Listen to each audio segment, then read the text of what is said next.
Before we start, minor spoilers for Berserk up to volume 22, and any visual glitches you may see in this video are probably because of the footage has been recorded from an emulator.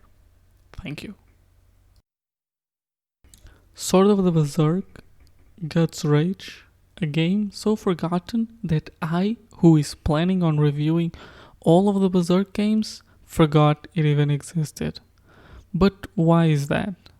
Well, the fact that it is an exclusive to an also sometimes forgotten console, the Dreamcast, is probably a big contributor.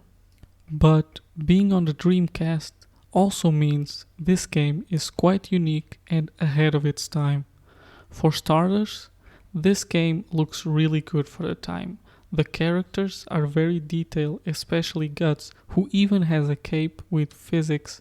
Eat your heart out, Batman.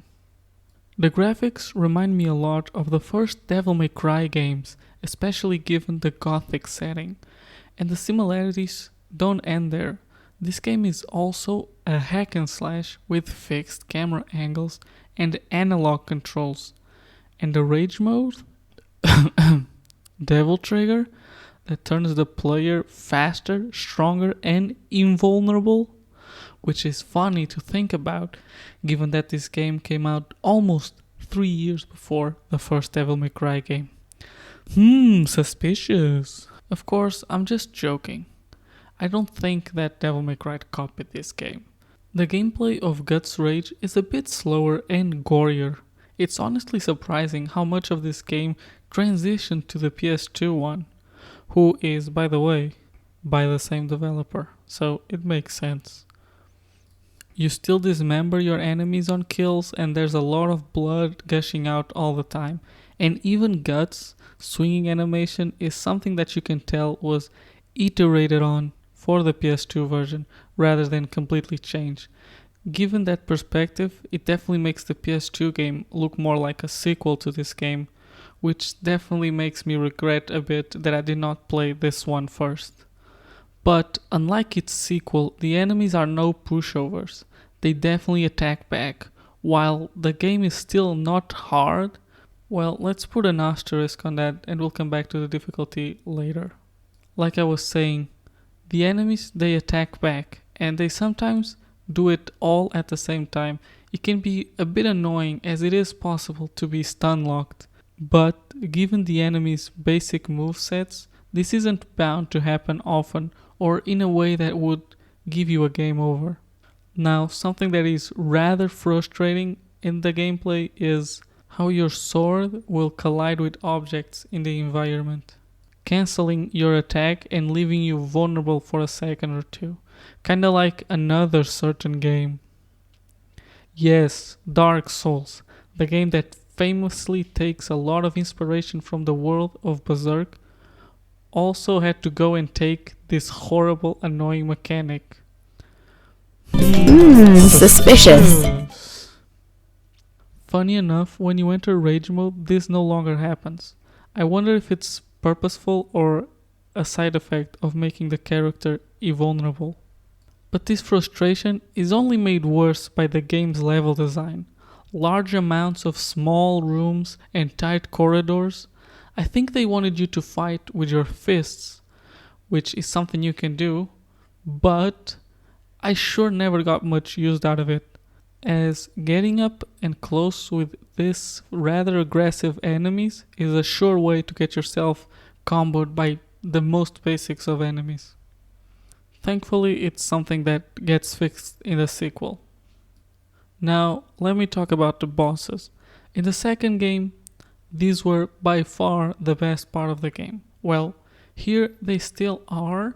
They still work on a mostly one-on-one fighting style, but given that there is no parrying or some flashy moves, mostly because of this being an older game probably, it definitely looks a lot less fluid, and because of these reasons, they are also a lot harder, especially in the later part of the game, starting with Zod. Once you reach Zod, this game takes a huge difficulty spike. For reference, This game has a life system, as you know, like those old SNES games, and I had lost only one of my 10 lives before I reached Zod, which is quite late in the game.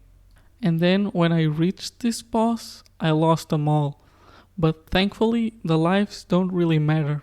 Losing all of them only takes you back to the start screen, where you can just start back from the last checkpoint. Which, if it's a boss fight, it will probably be at the beginning of the boss fight. So, no real frustrations there. But the fight itself, it's horribly challenging.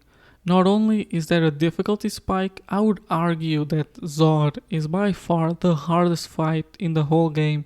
He deals massive amount of damage and his attacks have a very wide reach, and your attacks only really chip at his health. And God, please do not let him grab you. A tip I will give, not so much for this boss fight, but for the entire game, is don't bother saving health items or any items because they reset on death. There are not a lot of items in this game. You have that elf dust that gives you health, the arm cannon, which is actually really good. This does quite a lot of damage and has a big area of effect. And then there's the kunais and the bombs, which are most definitely more usable than in the sequel, but given how long their animations take and how aggressive the enemies are, it can be hard to find an opening to use them. There are also more traditional bosses in this game, in the way that it's mostly about dodging a set amount of attacks and then having an opening to do damage on the boss. And these are alright, but you can see why the sequel would focus a lot more on the one-on-one fights, as they do feel a lot more exciting and unique, and more in the line of the set pieces that exist in the source material. Now, the story. I have failed to mention so far that this is not a long game, and it has a big focus on the story.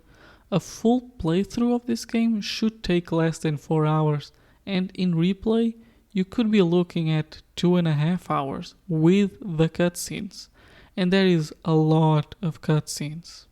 As far as I can understand, this story is not canon, but it does fit within the canon without creating any inconsistencies. And that's pretty cool. Slight spoilers here, the story takes place after the conviction arc, as Guts sets off to recover Casca's memory, but before any of the rest of the crew tags along, as that happens in the PS2 game, funny enough, really proving that that game is a sequel. Being that this story is not canon but fits within it, well, it has to be very self-contained, which it is. The story is about Guts arriving at a town where the villages have been turning into these fungus-like monsters, and he has to kind of deal with it. And that's about as much of the story as I'm willing to spoil, given that this is a rather short game, and if you're a Berserk fan, I think you might want to experience this. It is a nice little arc with a long cutscenes, and it's fully voice acted in English, as long as you're willing to tolerate the dreamcast graphics, which I did. In fact, it's like I said before, this game looks ahead of its time and it could pass for an early PS2 game. Now, do I recommend this game? Well, if you're not a fan or not aware of the Berserk franchise, well, only if you have an interest in early hack and slash games like the first Devil May Cry game. Otherwise, you might not get much out of it, especially given its length and also availability. If you're not willing to play a ROM, prepare to pay up, because English copies of this game go for quite a lot, and I can't recommend the Japanese version of this game, given how much of a focus on the story this one has. So be aware of that if you're interested in trying this one out. Watching a Let's Play on YouTube could also be an option, especially if you don't particularly care to have to go through this kind of early hack and slash gameplay. It is a very watchable game due to its long cutscenes and, voice acting. So if you're a Berserk fan, go enjoy it. And well, that's it for another Berserk review. For my next one, I should be doing the review of the final game, the most recent one, Band of the Hawks. Well, at least as of making this video. There aren't really any gacha games on the phone as well, thankfully, for the Berserk franchise. I've already watched the 90s anime and I plan on reviewing that soon, hopefully. And I do plan on watching the movies as well, and even the infamous new anime. We'll see how that pans out. Anyways, please subscribe and like and comment and all the other things so I can get to 10 subscribers. Peace.